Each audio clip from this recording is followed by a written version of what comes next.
மாண்பு பேரவைத் தலைவர் அவர்களே, எங்களுடைய திராவிட மாடல் ஆட்சி நடந்தப்போ 5 வருஷமும் நாங்க குறுவை சாகுபடிக்காக மேட்டூரிலிருந்து சொன்ன தேதியில தண்ணீர் திறந்து விட்டுருக்கிறோம்.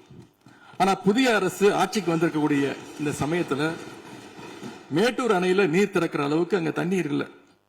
குறிப்பா ஜூன் மாசத்துல 9.91 டிஎம்சி தண்ணீரை தமிழ்நாட்டுக்கு திறந்து விடணும்னு காவிரி நதிநீர் மேலாண்மை ஆணையம் கர்நாடகாவுக்கு உத்தரவு போட்டது. ஆனா இந்த நிமிஷம் வரைக்கும் அந்த உத்தரவை கர்நாடகா நிறைவேற்றல. அதை நிறைவேற்ற முதலமைச்சர் என்ன செய்ய போறாருன்னு பதிலுரையில சொல்லணும். அதேபோல் டெல்டாவில் 6 லட்சம் ஹெக்டர் அளவுக்கு குறுவை சீசன்ல குறுவை சாகுபடி ஆகும். இந்த முறை மேட்டூர் அணையில தண்ணீர் திறக்காததால அரசு அறிவிச்சிருக்கக்கூடிய குறுவை சிறப்பு தொகுப்பு ஸ்பெஷல் பேக்கேஜ் 134 கோடி ரூபாய்க்கு அறிவிச்சிருக்கிறீங்க. அது பத்தலன்னு இன்னைக்கு விவசாயிகள் போராடிட்டு இருக்கிறாங்க. சிறப்பு தொகுப்பு கஷ்டத்தை போக்காது, உரிய நிவாரணத்தை விரைவா அறிவிக்கணும்னு விவசாயிகள் எல்லாம் போராடிட்டு இருக்கிறாங்க. அதனால டெல்டா விவசாயிகளின் சார்பாக ஒரு கோரிக்கையை முதலமைச்சர் அவர்களுக்கு வைக்க விரும்புகிறேன்.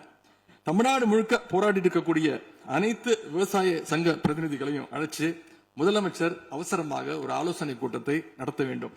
காலதாமதம் இல்லாம விரைவா அந்த கூட்டம் நடத்தப்பட வேண்டும்னு கோரிக்கை வைக்கிறேன். அவங்களுடைய கோரிக்கைகளை நிறைவேற்றி கொடுக்கிறதுக்கான அனைத்து நடவடிக்கைகளையும் அரசு எடுக்க வேண்டும். விவசாயிகளுக்கு இன்னொரு பெரிய பிரச்சனையும் ஏற்பட்டிருக்கு. தேர்தலுக்கு முன்பு நீங்க சொன்ன வாக்குறுதி 5 ஏக்கர் வரைக்கும் நிலம் வச்சிருக்கிற விவசாயிகளுக்கு முழுமையான பயிர்க்கடி தள்ளுபடின்னு நீங்க தான் சொன்னீங்க. ஆனா விவசாயிகளை இன்னைக்கு சிறு குறு விவசாயிகள்னு பிரிச்சு அதுலயே நிறைய ஸ்லாப்ஸ் ஏற்படுத்தி வச்சிருக்கிறீங்க.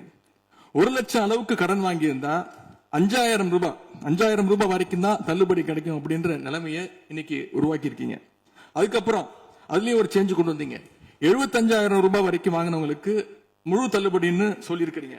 இப்போ அதுல இன்னொரு சேஞ்ச் என்னன்னா, ஒரே குடும்பத்தில் உள்ள 3 நபர்கள் வரை கடன் பெற்றிருந்தாலும் தற்பொழுது ஒரு குடும்ப அட்டைக்கு ஒரு வேளாண் கடன் மட்டுமே தள்ளுபடி செய்ய அரசாணை வழங்கப்பட்டிருக்கு.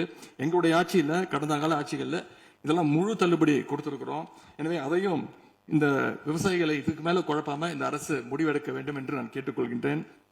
அரசினுடைய இந்த ஏமாற்று அறிவிப்பை கண்டிச்சு போராட்டம் நடத்தின விவசாயிகள் மேல தடியடியும் நடத்தியிருக்கீங்க. தேர்தல் பிரச்சாரத்தின் போது முதலமைச்சர் சொன்னாரு, எனக்கு இன்னொரு ஜென்மம் இருந்தா நான் விவசாயியா பிறக்கணும்னு ஆசைப்படுறேன்னு முதலமைச்சர் சொல்லியிருக்கிறார். ஆனா இன்னொரு பக்கம் விவசாயிகள் மேல தடியடியும் நடத்தியிருக்கீங்க. விவசாயியா பிறக்க இன்னொரு ஜென்மம்லாம் தேவையில்லை, எப்ப நினைச்சாலும் போய் விவசாயி ஆயிடலாம். ஆகவே வெற்று வார்த்தைகளால விவசாயிகளை ஏமாத்தாம இந்த அரசு செயல்படணும்னு நாங்க விரும்பி கேட்டுக்கொள்கின்றோம். மேட்டூர் அணையை திறக்காது, மேகதாது அணை பிரச்சனை, பயிர்க்கடன் தள்ளுபடியில ஏமாற்றம்னு இந்த 1 மாசத்துல மட்டும் விவசாயிகள் பல சோதனைகளை சந்திச்சிருக்கிறாங்க.